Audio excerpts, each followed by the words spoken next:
Então, muito bem. Então, estou dizendo o seguinte, como é que eu comecei? Comecei com a tese do Aristóteles, que reza que o mito é a alma da tragédia. Então, nós temos que visitar o mito grego. Então, o que eu estou dizendo? O mito é uma narrativa, não é?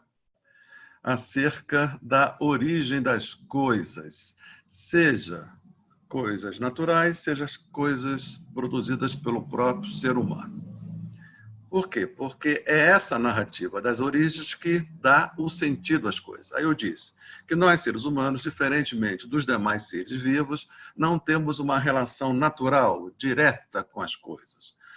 Por nós estarmos imersos no simbólico, a nossa relação com as coisas é através do sentido que as coisas têm para a gente. Não é? Então, o sentido das coisas vem para nós, em geral, pelo nome, pela nomeação da coisa. O próprio nome da coisa já traz em si o seu sentido. Né? Então, é através do sentido das coisas que as coisas vêm a nós e é através do sentido das coisas que nós vamos às coisas.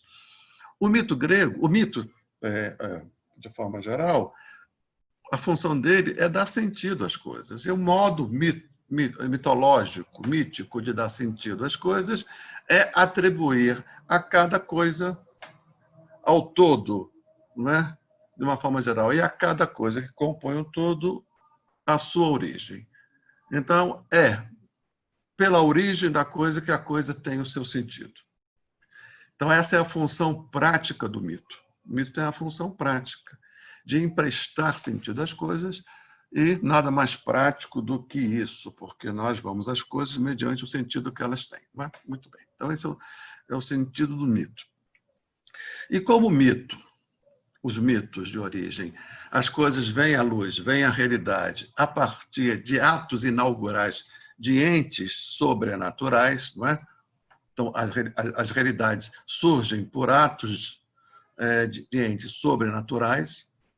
Portanto, o mito eles têm um caráter religioso e sagrado devido a isso. E ele acontece, quer dizer, a declamação desses mitos acontece, em geral, em momentos de rituais, né, sagrados.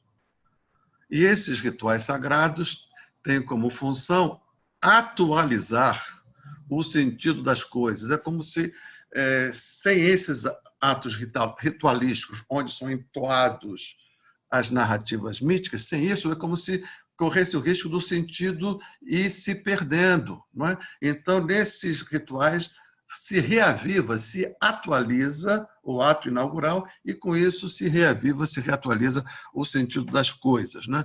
A imagem que eu faço é como se a gente, distante de uma pessoa querida, sem ter a presença dessa pessoa, o que a gente faz? A gente pega uma fotografia e, nesse ato ritualístico de olhar a fotografia daquela pessoa querida distante, nós atualizamos a presença desta ausência, atualizamos o sentido que esta pessoa tem para a gente. É como se uma forma de à distância, não cobrar o seu preço corrosivo desse sentido que aquela pessoa tem para a gente. Né? Então, a memória e a fotografia é como se fossem atos ritualísticos para permanecer vivo aquele sentido. É isso que é o ato ritualístico do mito, para que o sentido das coisas não se perca pela ação deletéria do tempo. Né? Então, muito bem. Então, mito, o que é? São concepções acerca das coisas, de tal maneira que o sentido que as coisas tenham sentido para nós, isso é dito pela origem das coisas, e esses mitos acontecem ritualisticamente como uma forma de atualização. Muito bem. Não é? O mito é próprio das chamadas sociedades primitivas, portanto, sociedades ágrafas, sem escrita, e esses relatos vão passando de geração em geração pela assim chamada tradição oral. Não é? Ok, então, os entes sobrenaturais, responsáveis pela origem das coisas, mas também, além desses mitos de origem, há um conjunto de se soma ao que é legado de geração para geração, transmitido de geração para geração pela tradição oral, se soma aos mitos de origem as lendas ou legendas, né?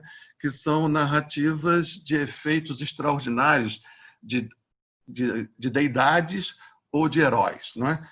Veja, não são mitos de origem, são lendas e legendas. Então, aquilo que se chama mitologia grega é a soma dos mitos de origem com essas lendas, essas legendas, né?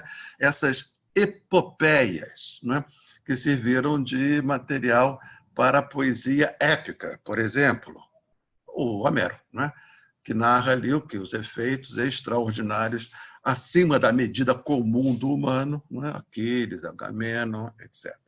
Então, quando se fala mitologia grega, está se falando do mito tucur, do mito propriamente dito, que é o mito de origem, mais as lendas e as legendas ou de Deus, ou de semideuses, ou de heróis, os heróis trágicos, o mais famoso, o mais célebre dos heróis trágicos, o nosso Édipo Rei. Né? Muito bem. Então, esse aí é a mitologia. Agora, essa palavra mitologia significa tanto a ciência do mito, o estudo do mito, como o conjunto, esse ensemble, esse conjunto das narrativas arcaicas, seja narrativas arcaicas dos mitos de origem, seja as narrativas arcaicas dos grandes eventos, das lendas ou legendas. Muito bem. Na mitologia, no interior da mitologia, assim entendida, os mitos de origem do universo, do mundo e do ser humano são os mitos mais importantes, né? Os mitos de origem propriamente ditos, né? Porque, de certa maneira, todos os demais mitos guardam alguma relação com esse mito de fundação do mundo. Né? Esse é o mito central. É nesse mito que está a fonte da concepção de mundo de um povo. Né? Aí vamos pegar assim rapidamente o mito de origem do homem, o mito grego de origem do homem. Vamos fazer uma rápida comparação com o mito de origem do homem judaico-cristão e vamos perceber, além das diferenças que todos nós conhecemos, né? Além dessa diferença, um traço comum que eu vou chamar aí de que ambos esses mitos de origem estão sob o signo da ruptura e, portanto, da suspeita. Ruptura, suspeita. E ambos os mitos. E como isso vai chegar à tragédia grega. Tá? Então, falamos sobre isso agora. Então, se a gente pegasse um mito de origem, vamos pegar um mito de origem grego, conta uma história, né? Que é a história de origem do mundo, que o mundo, tanto no mito judaico-cristão quanto no mito grego, o mundo não se inicia todo pronto e acabado. Esses dois mitos contam a história de um processo de constituição. Né? O mundo não começa pronto e acabado, e sim um processo que os mitos de origem, tanto o grego quanto o judaico-cristão, descrevem essas etapas. No mito judaico-cristão, essas etapas são chamadas de dias. No primeiro dia, no segundo dia, no terceiro dia. Né? E no mito grego, são chamados de geração dos deuses. Então, como é que está? Vamos fazer comparativamente, que é muito interessante esse estudo comparativo. No ponto inicial, no delta zero, no mito grego, nós temos o caos. E no mito judaico-cristão, nós temos o nada, o vazio. No momento seguinte, ao nada, ao caos, se sucede a primeira forma material disso que vai, no processo, se constituir o mundo como o lugar onde emerge o ser humano. Vamos pegar no grego. O caos. O mito grego conta a história, então, do caos que lentamente vai se transformando no cosmo. Então, é do caos ao cosmo, ou cosmos, né? O caos, em grego, significa o sem forma, o desorganizado. Não é o nada, não é o vazio. É o informe, que vai ganhando forma até a forma final, que é o cosmo. O cosmo significa o organizado. Então, é uma história que conta do desorganizado até a plena organização, chamada de cosmos. Importante notar, no mito grego, esse processo de organização, a partir do sem organização, para o plenamente organizado, é um processo que se dá por forças imanentes ao próprio caos. Veja, portanto, não é nenhuma força externa ao caos que empresta ao caos forma, ordem, organização. Não. O desorganizado vai se organizar mediante forças internas ao próprio caos. Então, nós podemos dizer que no mito grego, a história do universo é contada por um processo de autoprodução, quanto que no mito judaico-cristão é um processo de criação de Deus que cria o mundo fora de si. No mundo grego, não há nada fora do caos, portanto, é o caos mesmo que se auto-ordena, porque ele tem dentro, apesar de ser o caos sem ordem, ele tem uma espécie de vontade, ele está grávido de ordem, que vai, portanto, crescentemente ganhando níveis superiores de organização, sempre devido às forças imanentes a esse processo. Essas forças imanentes os gregos chamam de deuses. Então, os deuses são as forças que surgem no processo de autoprodução da ordem a partir do caos. Então, são forças organizadoras. O divino é o que dá ordem em meio à distinção, porque o caos é o primeiro momento e a primeira forma que surge do sem forma, do informe, primeira forma que surge do informe, mediante forças internas à própria desordem, ao próprio caos, é o duplo Geia e Urano, terra e céu. Geia, terra, o princípio feminino, e Urano, o princípio masculino, o céu. Não é? E veja, então, do caos surge terra e Geia, mas eles permanecem, Geia e Urano permanecem unidas, porque tem uma força de mútua atração que mantém esses princípios masculino e feminino, né, juntos, e a este princípio de mútua atração, o grego chama, não sem razão, de eros. Então, uma força erótica que impediu que do caos surgisse uma cisão de um lado e outro, e se essas duas forças que advêm do caos não estivessem juntas, nada surgiria daí. Portanto, Gé e Terra podem ser produtivos porque eles estão unidos pela força erótica. Então, essa é a primeira geração dos deuses, né? Que é um avanço extraordinário em relação à situação anterior, que é o caos, né? Mas ainda é uma forma muito bruta de organização.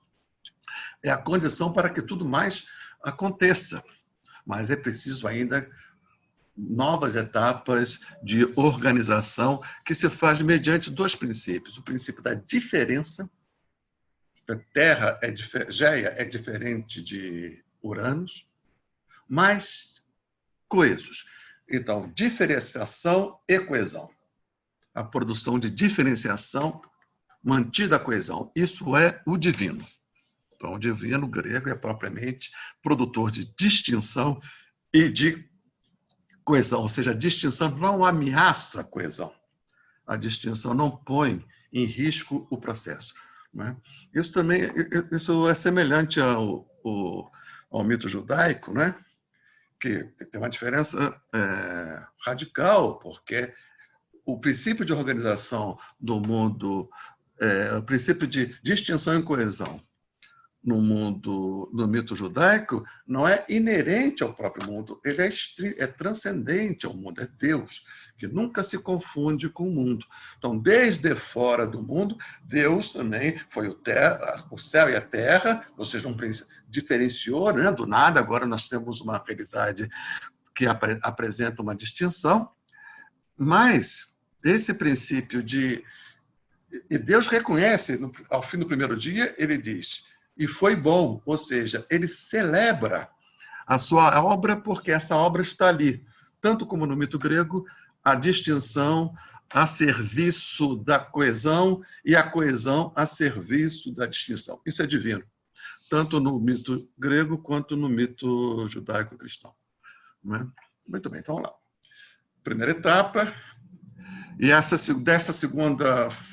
uma segunda geração, né, no mito grego, que são lá os ciclopes, que nascem do encontro do céu com a terra, mas são ainda muito brutos, né? Mas significa o quê? Um ganho de distinção. O real agora é muito mais distinto, é muito mais complexo e mantida a coesão. Portanto, a segunda geração ela significa um avanço em relação à primeira, mas que ela precisou, de certa maneira, conter a primeira geração para poder realizar a sua missão de trazer ganhos de distinção mantida a coesão. Aí vamos ter a terceira geração, né? E nessa segunda geração, os deuses mais célebres dessa segunda geração são os titãs, né? Os titãs, essas deidades, né? E dentre os titãs, nós vamos destacar dois, que é o titã Cronos, o deus do tempo, né? E o titã Prometeu, que vai desempenhar um papel decisivo em todo o enredo, né? Então, o Cronos, ele produzia, né, seus filhos, ou seja, uma geração seguinte, que implica, por ser uma geração seguinte no mito grego, ganhos de organização, significa dizer ganhos de diferenciação e ganhos mantida a coesão. Mas Cronos, ao mesmo tempo que produz seus filhos, ele devora seus filhos. Impedindo, portanto, que a terceira geração, que se dê esse salto da terceira geração, que se dê, portanto, esse salto na constituição do mundo, da maneira que impede que uma terceira, né, um terceiro nível de organização do real e de diferenciação do real se instaure. Né? Zeus, um dos filhos de Cronos, desse tempo voraz que cria e destrói, nesse tempo voraz, nada de mais sutil pode permanecer nessa voracidade produtiva e destrutiva de Cronos. Então, Zeus, que está condenado a ser também devorado por Zeus, une-se a um titã, Prometeu, e consegue, por fim, a sanha destrutiva de Cronos. Ele emascula Cronos, ele capa Cronos, né? Ele remove os testículos e do sangue, não é? Dos testículos de Cronos vai surgir a Vênere, né? A deusa Vênere, italiano Vênere, Ártemis, né? Muito bem, Vênus, né? Então veja só, é importantíssimo isso para o nosso enredo. Prometeu, um titã, traiu a sua geração, traiu a sua raça, como é dito às vezes, né? Em prol da geração seguinte. Então, com a força destrutiva de Cronos contida pela emasculação, a terceira geração dos deuses, Zeus, seus irmãos e seus filhos, os 12 deuses do Olimpo, né? Os deuses olímpicos, encerra o processo de construção do mundo. Portanto, agora o mundo está pronto e acabado, sendo que a geração seguinte, essa terceira geração, cabe a esta geração administrar a superfície do mundo. a crosta terrestre, né? Então, Zeus fez um choque de gestão, distribuiu, designou cada um dos seus irmãos ou filhos para a gerência de um aspecto do real. Poseidon vai cuidar dos mares, né? Hades vai cuidar das profundidades, Apolo da solar. Então, esse mundo plenamente organizado. A terceira geração. Agora veja, é importantíssimo saber. Os deuses gregos, eles são, ainda que não eternos, eles são imortais. Eles não são eternos porque eles surgem no tempo. Algo eterno não tem limite temporal nem para frente nem para trás. Os deuses gregos não são eternos porque surgiram num determinado momento. Os deuses da primeira geração, os deuses da segunda geração, os deuses da terceira geração. Mas, uma vez vindo à luz, eles são imortais. Portanto, eles são, ainda que não eternos, imortais. Então, veja, a segunda geração só pôde governar, só pôde trazer esse ganho de complexidade para o real, de organização do real, porque pôde conter a geração anterior. Não é? Conter, não destruir, porque os deuses são indestrutíveis. E a terceira geração só pôde, não é, produzir esse avanço na construção do real, na transformação do caos em cosmos, porque conteve a força bruta da geração anterior. Portanto, os deuses anteriores são sempre mais brutos que os deuses posteriores. Então, estabelecido esse mundo, não é? plenamente organizado, perfeito, estável, ponto final da autoprodução. Esse mundo, nesse estágio, é semelhante ao Jardim do Éden no mito judaico.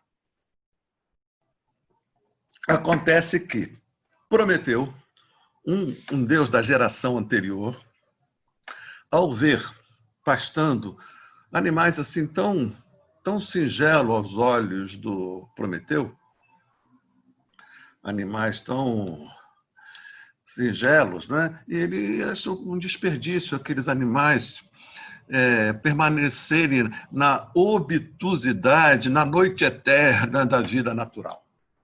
Né? Então ele rouba a roda do sol, a roda de fogo, o sol, Hélio, ele rouba uma fagulha, né? uma fagulha, uma flama da roda do sol e empresta aos homens. E esses, antes, belos animais, agora com a fagulha do sol, com a fagulha divina da inteligência, aí eles se constroem em seres humanos. Então, veja, isso é importantíssimo, nós devemos a nossa humanidade não aos deuses da última geração. Nós devemos a nossa humanidade, ou seja, a esta fagulha, algo semelhante no mito judaico, a pneuma, ao sopro divino no barro. Né? Nós devemos nossa humanidade não à última geração, pelo contrário, nós devemos a uma geração anterior, a uma geração mais bruta, nós devemos a Prometeu, que traiu a sua raça, a sua geração em favor de Zeus, agora traz Zeus em favor da humanidade. Portanto, nós, os seres humanos, surge a revelia dos deuses da última geração, que era a expressão máxima da organização em que resultou o processo de transformação do caos em cosmos. Né? Então já está aí, isso que eu chamei de sobre o signo da ruptura e sobre o signo da suspeita. Né? Então nós surgimos a revelia dos deuses da última geração. Né? Precisamos saber depois entender isso e a repercussão que isso vai ter, inclusive, na tragédia grega. Zeus, diante desse fato, ele não podia desfazer o que Prometeu fez, porque um Deus não pode desfazer o que outro fez. Um Deus não pode desfazer nem o que ele próprio fez. Então, diante dessa realidade, Deus impõe, dessa nova realidade, é como se fosse o seguinte: será que está surgindo uma quarta geração de deuses?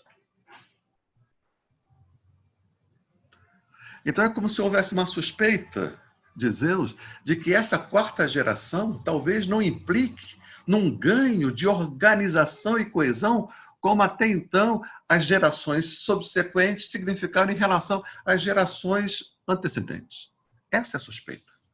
É a suspeita que esses que Prometeu criou a sua revelia não tenham um laço suficientemente forte no real para agir conforme as exigências do real, que até então foram quais?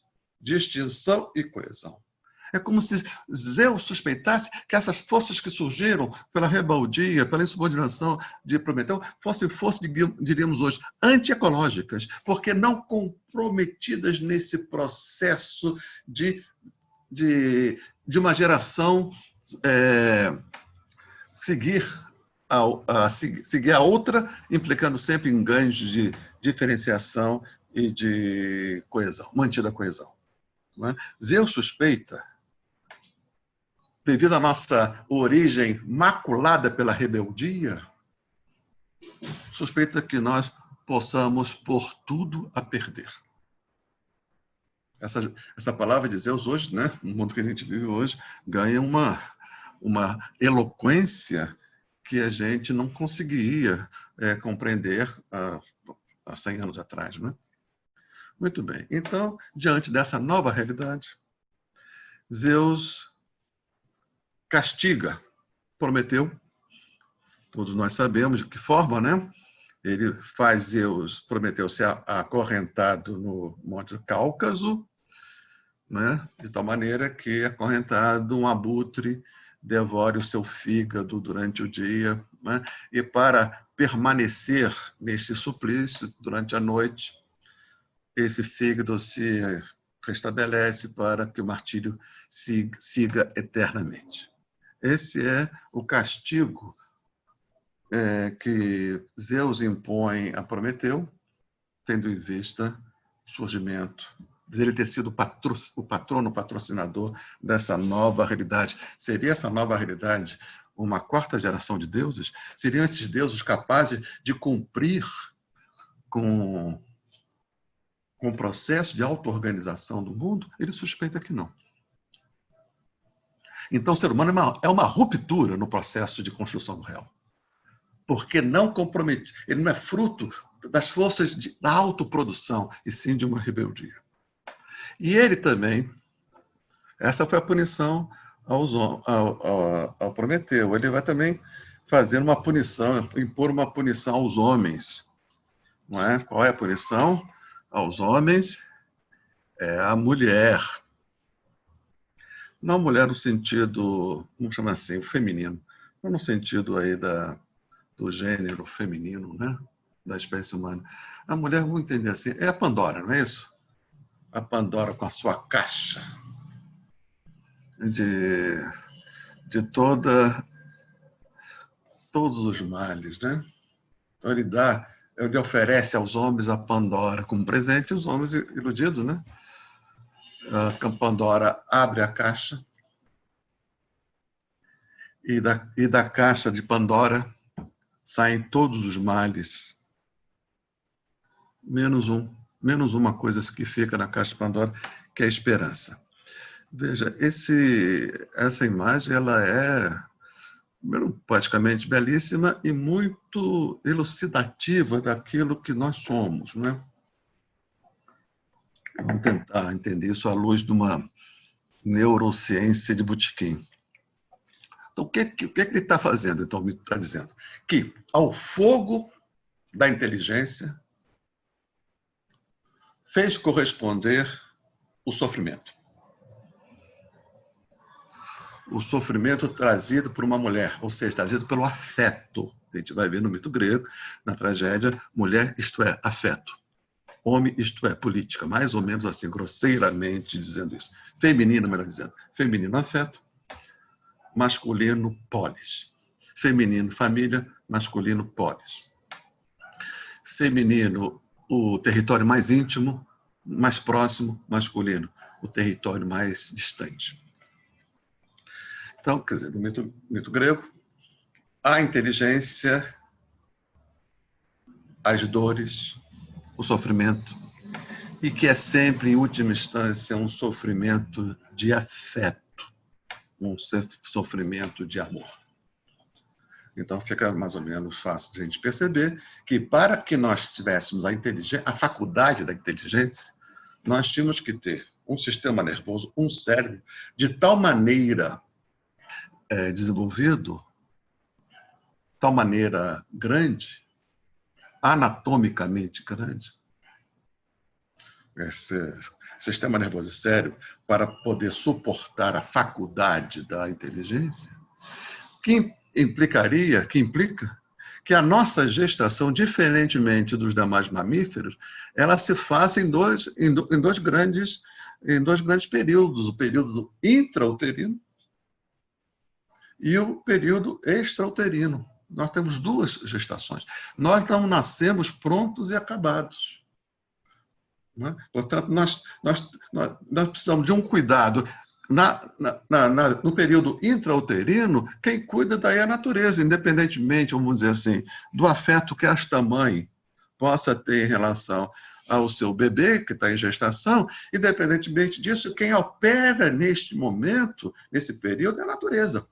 Mas uma vez nascido o bebê, esse bebê ainda não está pronto, ele tem agora o seu segundo momento de gestação para que esse cérebro capaz de suportar essa faculdade da inteligência, tenha condições de se desenvolver nessa segundo período de gestação, o que implica aí a natureza sai de cena e que coloca o afeto de que essa criança vai ser destinatária.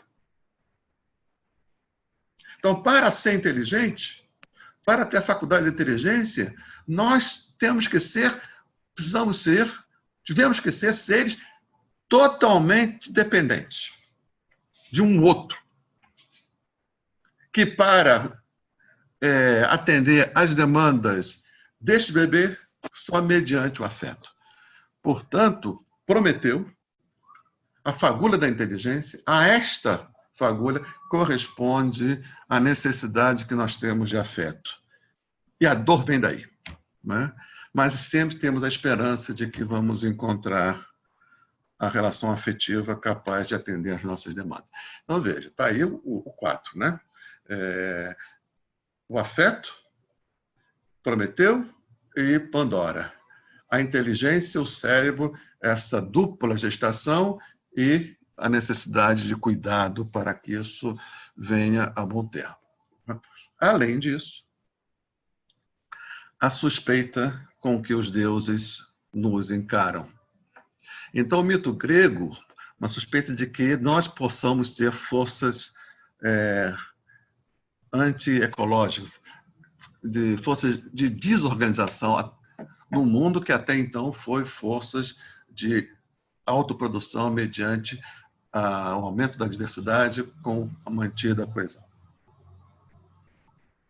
Então, essa suspeita de que nós somos forças, podemos ser forças de organização, e daí o mito grego tem uma característica sempre muito presente, que é da exortação dos deuses, nos exortando à moderação, à justa medida, e apontando para o maior erro que nós podemos cometer, que é o erro da desmedida, que em grego é o erro da híbris, que é o crime de híbris.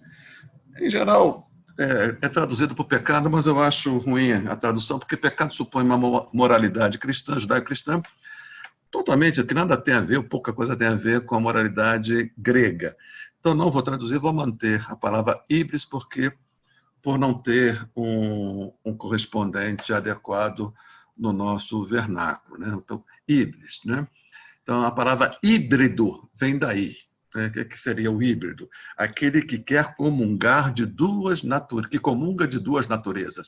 Então, esse homem é sempre exortado a manter-se na moderação do seu próprio limite humano.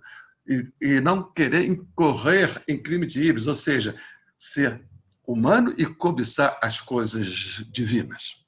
Esse é o pior crime que um grego pode cometer. Cobiçar o que não é propriamente humano e querer, portanto, comungar de duas naturezas, ser um híbrido de Deus e de homens. Então, o crime de híbrido é o crime mais grave, o que sofre as piores penalidades dos deuses. Então, o mito grego, sob o signo da ruptura que nós significamos e da suspeita que nós geramos, portanto, o mito grego, em larga medida, é um mito da exortação à moderação, à justa medida, à medida humana e o alerta contra o crime de híbris, né? Algo semelhante se dá no mundo judaico, né? A grande diferença é que no mundo judaico o real se faz mediante uma força transcendental ao mundo, que é Deus, né? Que nunca se confunde com o mundo, diferentemente do mundo grego. Mas, né, ali também você tem as fases, os dias, que o mundo vai ganhando complexidade, diferenciação, mantida a coesão, até surgir, né, do barro, Deus pega do barro, ou seja, da dimensão imanente, da dimensão natural, inocula nisto que é barro, natureza, inocula algo que não se deixa dizer pela natureza, algo que não bota diretamente da natureza, que é o sopro, que é o hálito divino, né? Então, nós temos aí este ser atravessado por duas dimensões, a dimensão natural, material, o barro, mas também atravessado por uma dimensão que não se reduz, que não se diz pela natureza, pela matéria, que é o espírito. Aí tem o Adão e depois Eva, né? Então, muito bem. Esse Adão e Eva, nessa leitura comparativa, eles não são ainda propriamente humanos. Esse Adão e Eva no mito judaico corresponde àqueles animaizinhos que comoveram Prometeu. Prometeu se comoveu diante daqueles animais. Viram? Mas seres tão formosos, vivendo naturalmente, é um desperdício. Não é? Então, como se Adão e Eva, né, vivendo no Éden, como bichos, como seres naturais, é um desperdício. Mas, se a humanidade do homem, no mito grego, se deve à ação, como chama? Ilegal de Prometeu, no mito judaico-cristão, a nossa humanidade não se deve propriamente a Deus, e sim àquilo que a tradição vai chamar de serpente, que é uma espécie de ventríloco de Deus, que é um outro de Deus. A serpente pergunta para Eva assim, mas como é que funciona? Ela diz, olha, tudo aqui está a nosso serviço. Nós podemos dispor de tudo. Deus nos autorizou a dispor de tudo, menos de comer do fruto daquelas duas árvores. Da árvore do bem e do mal e da árvore da vida eterna. Aí a serpente pergunta, mas por quê? A Eva diz, porque se nós comermos desse fruto, nós vamos morrer. A serpente diz, não, vocês não vão morrer. Deus não quer que vocês sejam como Ele. Por isso que Ele impediu, Ele interditou o fruto daquelas árvores. E oferece o fruto da árvore do bem e do mal a Eva. Eva come esse fruto. E o primeiro efeito disso, de comer o fruto do bem e do mal, ou seja, porque no Éden não tem bem e mal. Na natureza não tem bem e mal. Então, a árvore do bem e do mal é a árvore do simbólico, do sentido, porque bem e mal é sentido. Então, ao comer da árvore do bem e do mal, equivale àquela chama divina que prometeu e emprestou aos homens. Então, ao comer desse fruto, ao ingressar no simbólico, na linguagem, o primeiro efeito disso é que Eva e Adão abrem os olhos. Portanto, eles não morreram, diferentemente do que Deus disse, eles não morreram. Morreram como seres da natureza, meramente naturais, para tornarem-se seres humanos. Então, a primeira é ver, abrir os olhos. Ver o real como algo distinto de si. Os bichos não veem o real como algo distinto, porque eles estão imersos, ele e as coisas do seu mundo estão imersos no mesmo registro, que é o registro da natureza. Agora, de olhos abertos, Adão e Eva se reconhecem um ao outro como membros de uma espécie e tudo distinto de tudo mais. Isso significa abrir os olhos. E outro efeito imediato desta conquista do simbólico, dessa conquista do humano, desse ingresso no simbólico, portanto, do ingresso no humano, é cobrir os órgãos genitais, a sexualidade, né, que o mito diz lá como uma folha de parreira. Né? Primeiro, abrir os olhos, se viu, e ao se ver, há um repúdio a uma sexualidade meramente natural. Então, cobrir a sexualidade é colocar também a sexualidade, é reconhecer que a sexualidade também agora está no registro do simbólico. Não está mais a serviço apenas da reprodução, como no caso dos demais seres vivos, mamíferos. Não.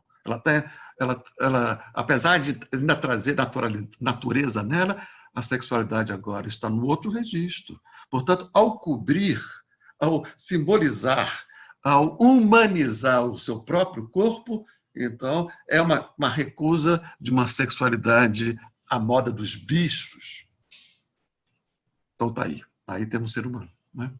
E diante disso, a consequência disso é que esse mundo do Éden não pode ser mais habitado por esses seres, porque no Éden só tem seres naturais. Então, Adão e Eva surgem da natureza, mas não são mais seres conforme a natureza. Eles são seres conforme uma outra coisa que Deus diz. Agora vocês vão viver com o suor do seu rosto. Vocês agora são produtores de vocês mesmos. Vocês são seres culturais. Não é?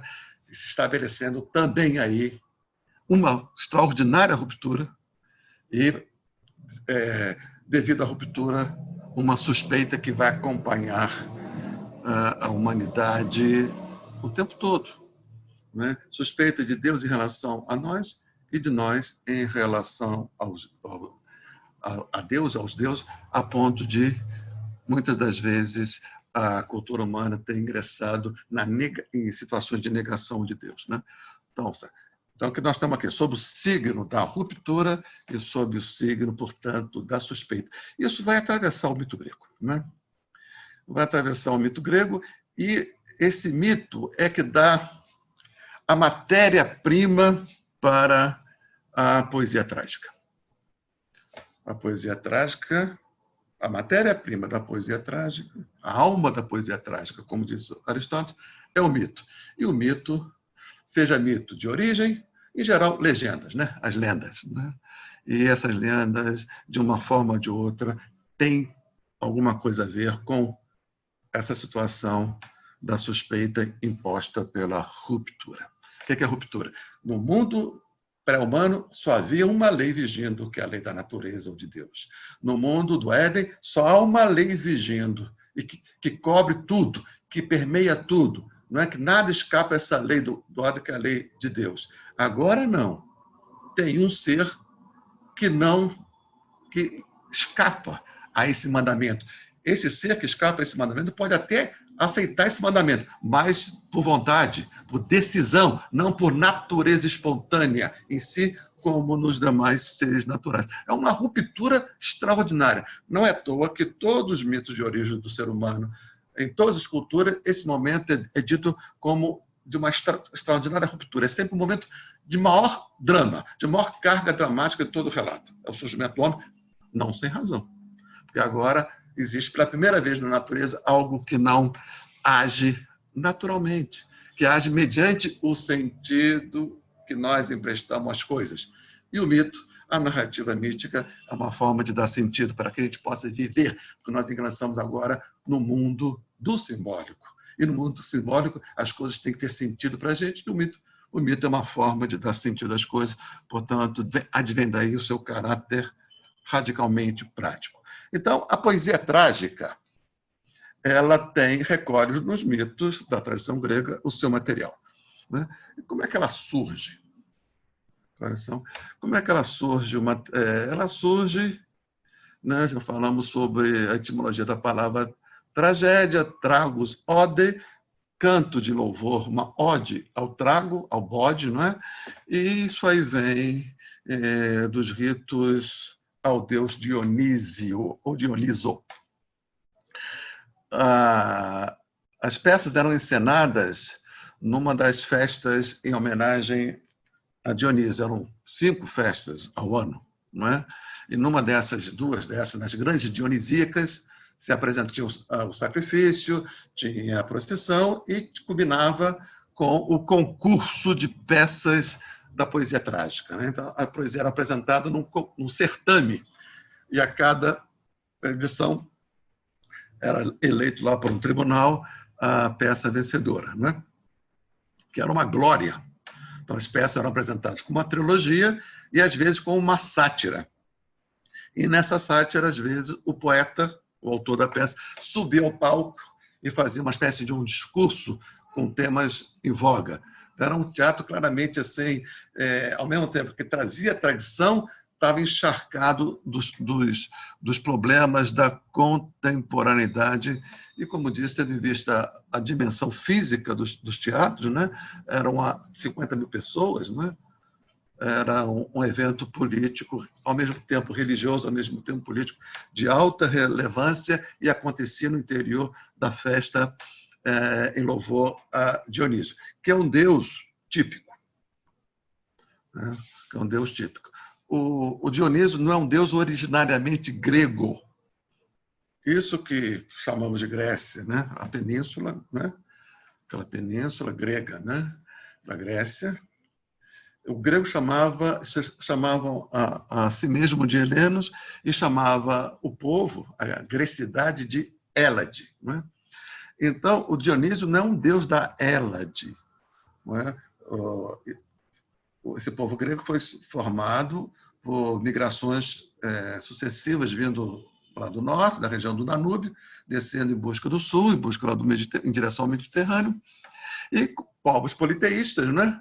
E submetiam povos politeístas e da natureza dessa realidade, alguns alguns deuses dos povos submetidos sobreviver à invasão e acabar sendo incorporado no panteão do povo invasor. Isso aconteceu com Dionísio. Portanto, Dionísio é um deus não originariamente grego, ele não veio com os gregos nessas migrações sucessivas.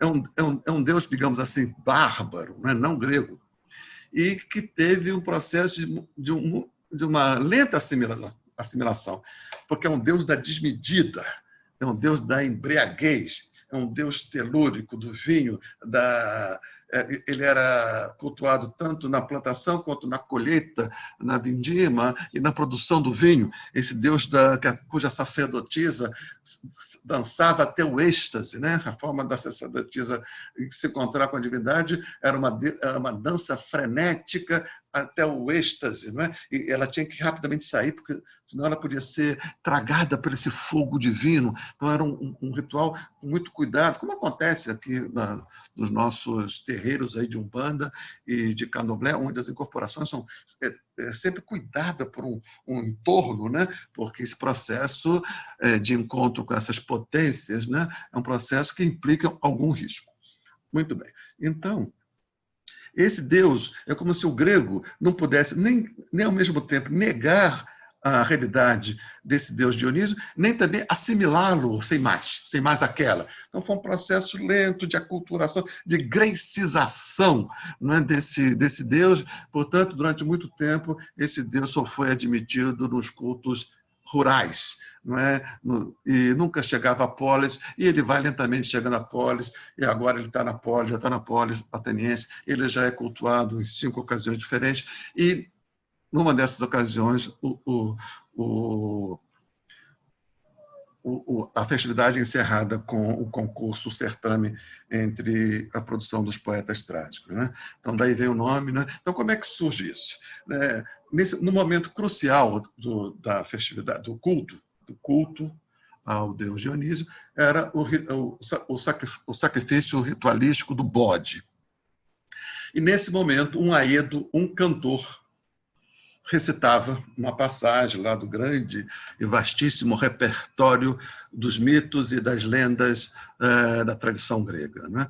Então, um aedo cantava Aquiles, então disse para Temis, e Temis disse para Aquiles, e um coro entoando, né, em uníssono, e desse coro se destacava uma espécie de um solista, o corifeu, e esse corifeu então dizia, sempre na voz indireta, o que disse fulano, o que disse cicrano, e aquele disse, e Agamenon respondeu, mas chegou num momento em que a voz, o discurso indireto, deu lugar ao discurso direto. Então, ao invés de ter um aedo dizendo o que Aquiles e Agamenon disseram, agora não, tem um aedo que fazia as vezes de Aquiles e um outro aedo que fazia agora as vezes de Agamenon, portanto, não fazendo mais recurso ao discurso indireto, agora ensina o discurso direto. Surge o teatro aí.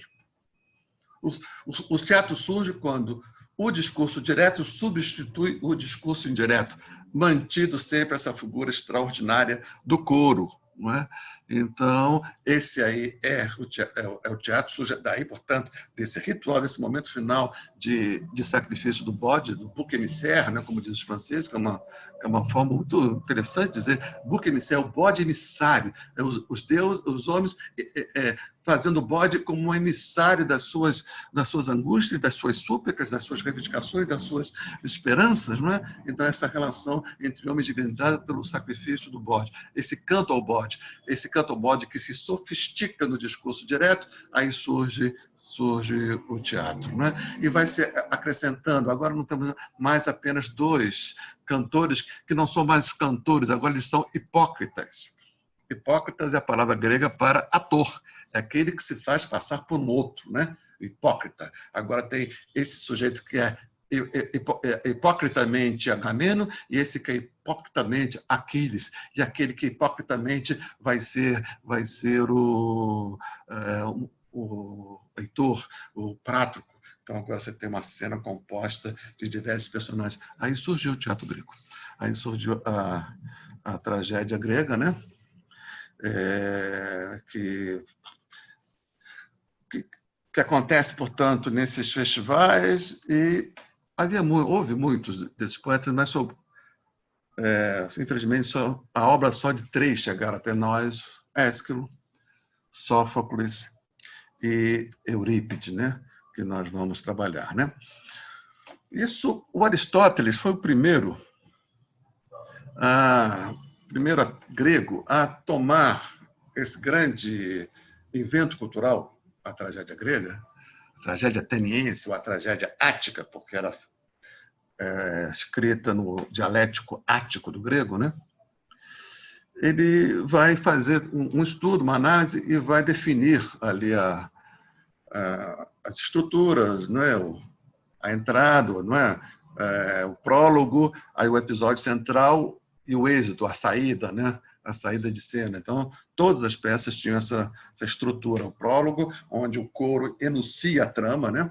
Essa figura do coro é uma figura central, é a figura como se fosse o povo, como se fosse a plateia na cena, a plateia em cena, assistindo ao embate entre os heróis trágicos, né? Os heróis trágicos são os personagens das tragédias, né?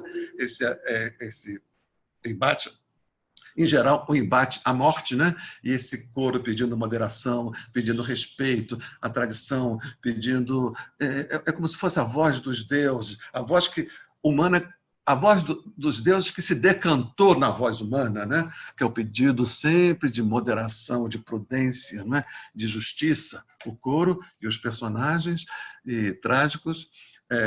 Então, tem essa primeira parte, o prólogo, depois tem a peripécia, né? Todos os episódios.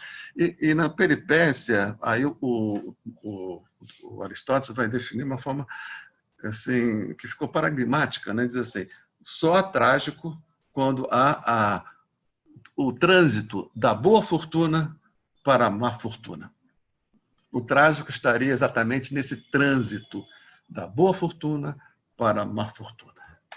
Né? E por que esse trânsito? Aí ele vai dizer, o Aristóteles vai dizer, para provocar na plateia uma descarga emocional. A plateia se identifica com a boa fortuna do herói trágico e, nesse trânsito, ela produz uma catarse.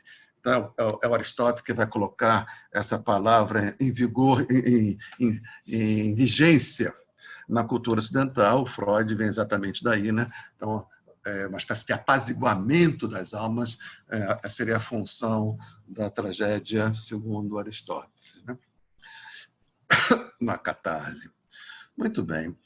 Agora, se a origem foi essa, agora o último ponto, a tragédia grega acontece durante a democracia, que trouxe, dentre outras coisas,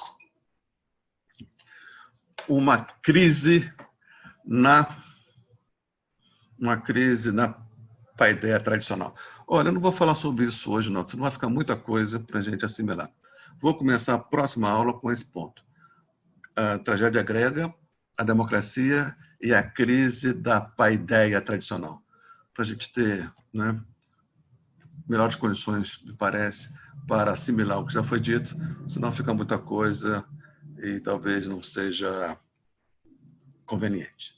Então, com isso, fico por aqui e abro a palavra para as queridas e os queridos. Basta acionar o microfone. Então, agora, como não reconhecer que, apesar da nossa vizinhança física com assim chamados indígenas e com assim chamadas religiões de matriz africana, que nosso mundo é um mundo greco-judaico-cristão, né? E não egípcio, né? Você citou bem, se você pegar temporalmente, a antiguidade, chamada antiguidade egípcia, é muito maior em termos de séculos do que a assim chamada antiguidade grega. Mas nós somos herdeiros, nós, cultura do Ocidente, herdeiros da antiguidade grega e não da antiguidade egípcia. O egípcio funciona assim como uma espécie de adorno, né? De ilustração, de coisa assim paralela, que você vai lá e, pega e faz um rebocado, um bocado, né? Com cultura egípcia para ilustrar a sua... Mas a estrutura não é egípcia, a estrutura é grega. Né? E mais, a gente vai ver daqui a pouco, né? Como o cristianismo precisou se livrar. A relação do cristianismo com a tradição grega, ela é, vamos dizer assim, ambígua, porque ao mesmo tempo que ela traz para si, incorpora no seu panteão, no seu repertório, no seu hall de referência, a racionalidade, o racionalismo grego, Sócrates, Platão e Aristóteles, ela vai repudiar e recalcar a tradição mitológica grega, dizendo que está nos fazendo um favor, porque os deuses gregos são atrabiliários, eles roubam as nossas mulheres, né? Eles são vingativos, eles são antropomórficos, eles têm sentimentos baixos, enquanto o Deus cristão é puro amor, né? Então, nos convenceu de que nos saímos, né? Coitado do Édipo, ele não sabia que aquele era o pai, coitado do Édipo, ele não sabia que aquele era a mãe, e mesmo assim ele foi implacavelmente julgado e condenado. Então, o cristianismo nos livrou dessa religião menor. É assim que as coisas se estabeleceram, né? Então, cabe. Agora, o texto grego sobreviveu, apesar de tudo, e ainda continua sendo uma fonte de ensinamentos, a meu ver, de muita valia, porque nos concerne naquilo que nos é fundamental. Continua nos concernindo naquilo que nos é fundamental. Vamos sim.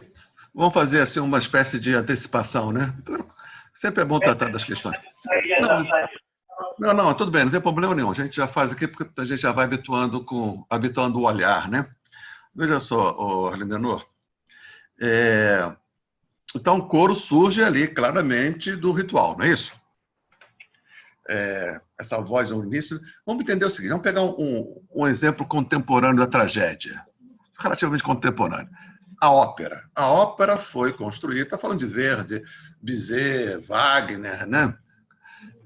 Esses grandes mestres da ópera italiana e alemã, Mozart, né? A forma da ópera é diretamente calcada na tragédia grega.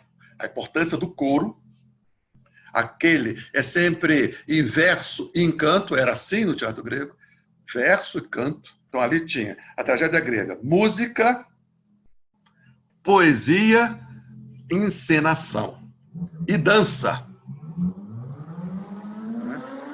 Isso tudo junto, e isso sobreviveu, foi recuperado como forma dramática pela ópera grega, onde o coro não tem a importância que teve lá no teatro grego, mas está presente. Então, veja, primeira coisa, o coro é sempre homogêneo.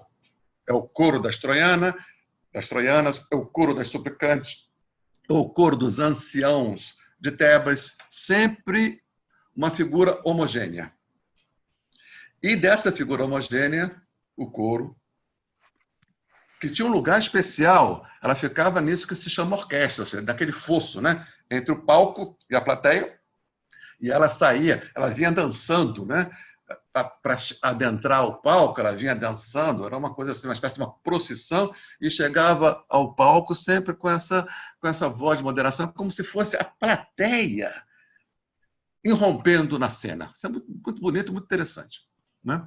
Então, e isso estava, e essa figura do coro é uma herança direta, clara do ritual de Dionisíaco, do coro. O Nietzsche, nesse livro, Nascimento da Tragédia no Espírito da Música, né? ele acusa o Eurípides de tudo, né? Ele chama que Eurípides assassinou a tragédia grega por ter diminuído a força do coro. Então, para o Nietzsche, a essência da tragédia, do poema trágico, está na figura do coro, não é? E a figura do coro, ela foi como que esvaziando. Ela é super presente em Ésquilo, ela é menos presente em Sófocles, e agora ela é quase ausente em Eurípides. E, além disso, de Eurípides ter esvaziado a figura do coro, ele colocou em cena as paixões comezinhas dos seres humanos. Não colocou mais os heróis trágicos com as questões, vamos dizer, paradigmáticas, e sim o ciúme e a vingança de Medeia, por exemplo. Então, ele humanizou os personagens ao mesmo tempo que diminuiu o coro. É como se fosse o mesmo processo de duas faces de uma mesma vilania. Diminuir o coro e trazer para a cena os dramas humanos. Entende? É assim que Nietzsche acusa Eurípides de ter envenenado o coro, a tragédia grega, como se fosse uma espécie de quinta coluna que destruiu a tragédia desde dentro. Né? E mais, ele ele dá a voz a uma espécie de uma anedota que ele assume, né, como verídico, de que o Sócrates teria sido um ghostwriter do Eurípides. Né? O Sócrates é o homem dessa nova paideia. Quando eu falar da crise da paideia, a gente vai ver exatamente o sentido de Sócrates e essa aliança, suposta aliança de Sócrates com Eurípides, nessa trama para colocar a pique o herói trágico, para colocar no lugar o homem teórico, o homem da razão. É assim como a gente vê, quando a gente trabalhar do Eurípides, a gente vai trabalhar com um pouco mais de cuidado sobre isso, mas já fica adiantado. Valeu, Arlinano.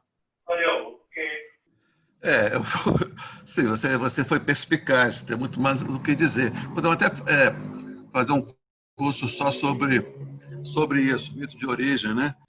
Porque veja o seguinte, o Eric, vou pegar o mito judaico. Se Deus, então no mito judaico, no mito grego, nós devemos à nossa humanidade uma transgressão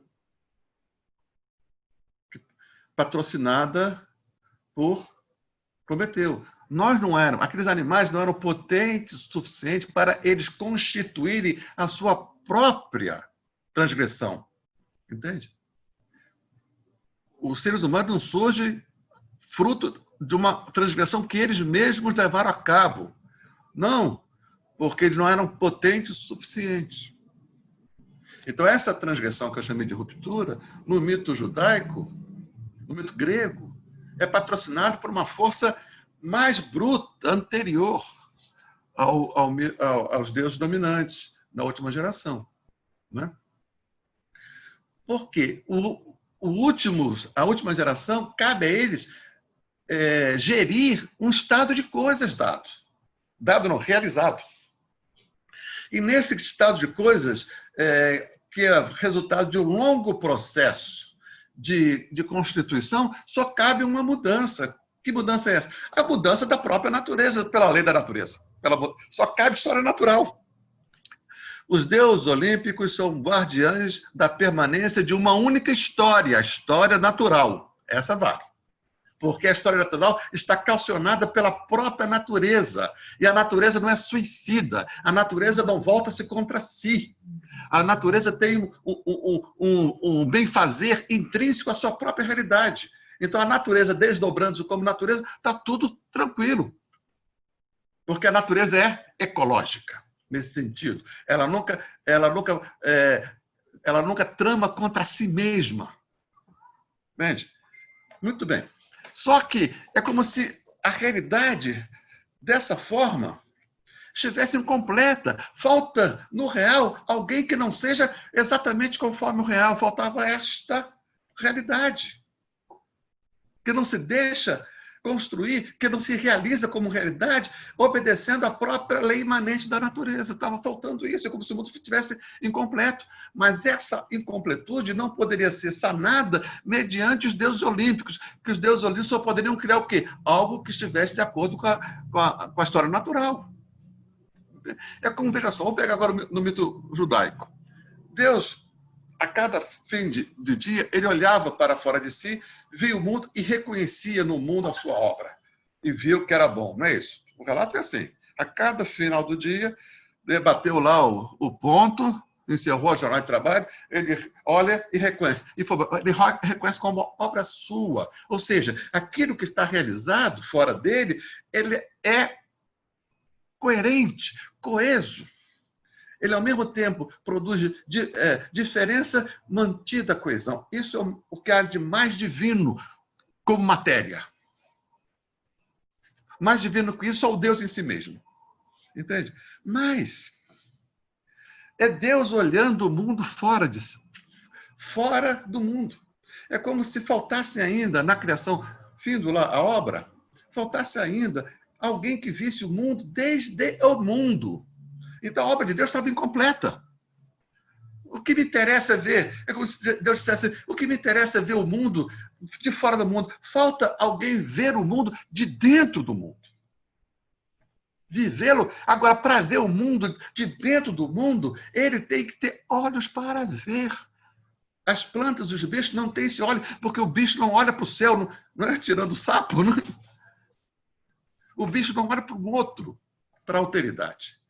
Só que, para esse ser ver o mundo desde dentro, ele tinha que ser obra humana, mas também obra divina, mas em alguma medida contra o divino.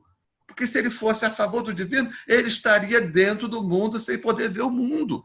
Então, para completar a obra de Deus, isso para completar a obra, não podia ser obra dele. Portanto, ele enviou uma espécie de um lugar-tenente, uma espécie de um sósia, de um capataz, de um serviçal, melhor dizendo, que é a serpente. Porque para habitar um mundo, naquilo que ainda não foi habitado, como um ser no mundo, mas não conforme o mundo, não podia ser, tinha que ser obra dele. Porque se fosse obra do mundo, esse ser continuaria no Éden. E ao continuar no Éden, não havia experiência humana sobre a Terra. Então, portanto, a experiência humana tem que ser sempre, para ser experiência humana, tem que ser sempre como ruptura. Senão não acontece humano. E não acontecer humano seria uma espécie de um desperdício, teria dito o Prometeu e teria dito a serpente. Entende? Aí não teria, se não tivesse humano, não teria tragédia grega, não teria arte, não teria cultura, não teria tudo que é de grande e tudo que é de horrendo. Não é? Seria uma espécie de... Só teríamos só o cenário, sem ninguém que vivesse esse cenário à moda humana, ao modo da liberdade.